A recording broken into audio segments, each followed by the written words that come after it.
ఇటీవల పోయిన శుక్రవారం రోజు నియోజకవర్గంలో స్థానిక శాసనసభ్యులు పోచారం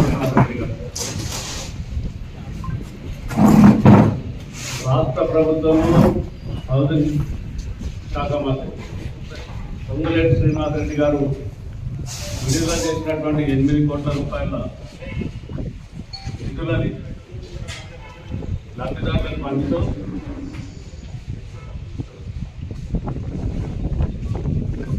నియోజకవర్గంలో ఉన్నటువంటి పరిస్థితుల దృష్ట్యా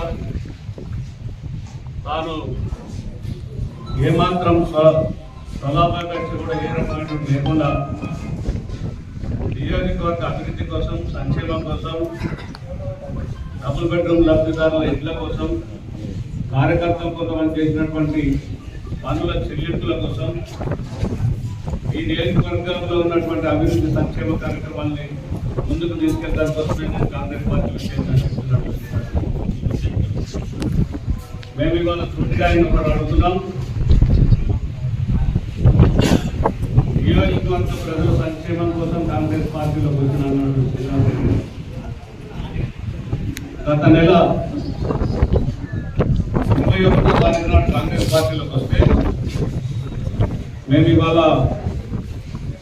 5,35,00,000 రూపాయల చెక్ ఒకటి దూషిస్తున్నాం.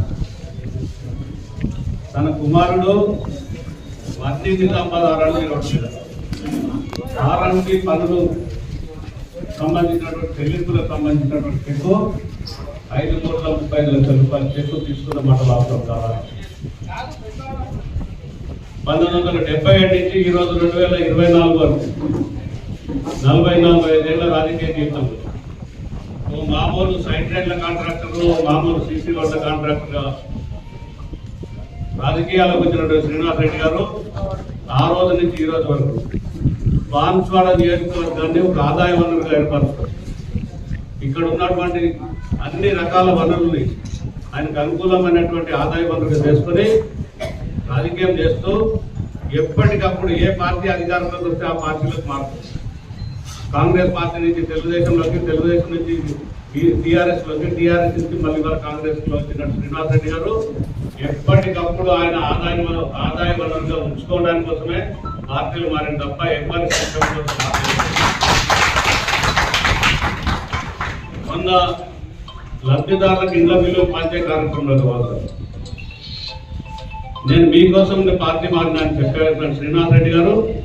మరి 4వ తారీఖు నాడు పొందినటువంటి 5,35,00,000 రూపాయల చెక్ మీ కుమారుకు సంబంధించింది. మీరు రాజకీయ లబ్ధి కోసం, కాంట్రాక్టుల చెల్లింపుల కోసం వచ్చింది కాదని మేము అడుగుతాం. వాస్తవాలు ఒక రకంగా ఉంటే మీరు మాట్లాడే పద్ధతి ఒక రకంగా, మీ వ్యవహారం ఒక రకంగా చేస్తూ మీరు గతంలో బీఆర్ఎస్ పార్టీలో, తెలుగుదేశం పార్టీలో మీకు నచ్చినట్టు వ్యవహరించలేము, కానీ కాంగ్రెస్ పార్టీలో అటువంటి పద్ధతి నడవదు అని చెప్పి చెప్తా ఉన్నాం.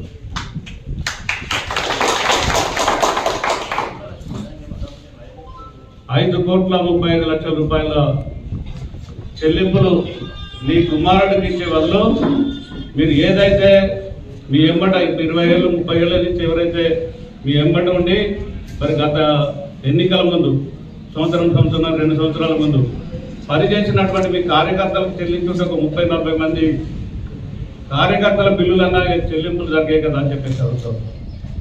కార్యకర్తలు సార్ ఈ టైంలో మనం ఎందుకు వెళ్తున్నాం అవతల పార్టీలో కంటే మీరు చేసినటువంటి పనుల చెల్లింపు కోసం వెళ్ళినటువంటి శ్రీనివాసరెడ్డి గారు ఇవాళ నీ కుమారుడి చెల్లింపులు ఎందుకు చేసుకున్నావు, నీ కార్యకర్తల చెల్లింపులు ఎందుకు చేయలేదు అడుగుతాం. సంక్షేమ కార్యక్రమాలు కూడా ఇవాళ ఏదైతే గృహ నిర్మాణానికి సంబంధించినటువంటి బిల్లులు ఏవైతే ఉన్నాయో పార్లమెంట్ ఎన్నికలకు ముందు కాంగ్రెస్ పార్టీ బాన్స్వాడ నియోజకవర్గ ఇన్ఛార్జ్ ఏనుగు రవీందర్ రెడ్డి గారు ఒక బృందం, మేము నియోజకవర్గ స్థాయి ముఖ్య నాయకులం కొంచెం బృందంగా ముఖ్యమంత్రి గారి దగ్గరికి, అదేవిధంగా పొంగులేటి శ్రీనివాసరెడ్డి గారు హౌసింగ్ శాఖ మంత్రి దగ్గరికి వెళ్ళి కలవడం జరిగింది. పార్లమెంట్ ఎన్నికలకు ముందే ఈ నియోజకవర్గంలో నుండి పెద్ద ఎత్తున్నటువంటి హౌసింగ్ బిల్లులు ఏవైతే ఉన్నాయో పెండింగ్ ఉన్నాయో వాటి చెల్లింపులు జరిపితే కాంగ్రెస్ పార్టీ పార్లమెంట్ ఎన్నికల్లో ఈ నియోజకవర్గంలో మెజార్టీ రావడానికి అవకాశాలు ఉంటాయని చెప్పినటువంటి సందర్భం. ఆ చెప్పిన క్రమంలో కూడా ఏవైతే బిల్లులు ఉన్నాయో వాటికి ఒక క్రమ పద్ధతి ప్రకారం వ్యక్తిగతంగా ఇల్లు కట్టుకున్నటువంటి లబ్ధిదారులు ఎవరైతే ఉన్నారో వారికి చెల్లించాల్సినటువంటి సొమ్ము జిఎస్టీతో సహా కలిపి చెల్లించాల్సినటువంటి పరిస్థితి ఉంది. ఆ రకంగా చెల్లించకపోతే లబ్ధిదారుడు నష్టపోయేటువంటి పరిస్థితి ఉందని మేము పొంగులేటి శ్రీనివాసరెడ్డి గారికి స్పష్టంగా చెప్పినటువంటి సందర్భం. అదేవిధంగా మొన్న చెల్లించినటువంటి చెల్లింపులు ఏవైతున్నాయో ఆ చెల్లింపులని హౌసింగ్ సంబంధించినటువంటి సిబ్బంది